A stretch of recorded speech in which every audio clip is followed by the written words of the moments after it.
معانا كيلو بقدونس نقعناهم في مية وملح وليمون، هنقطعهم ونعملهم.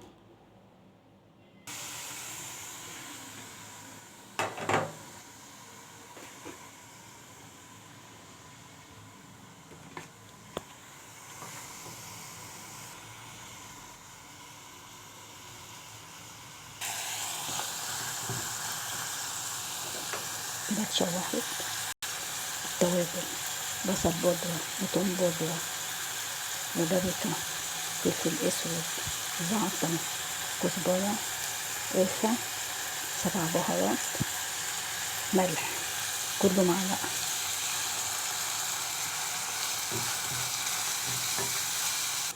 هنضيف بصلاية مبشورة، قرفة خشب ورق.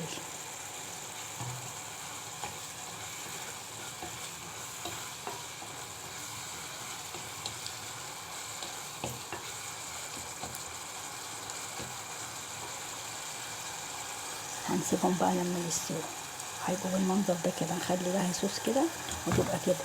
لو نشفت ولسه نية ممكن نزودها بق مية صغير.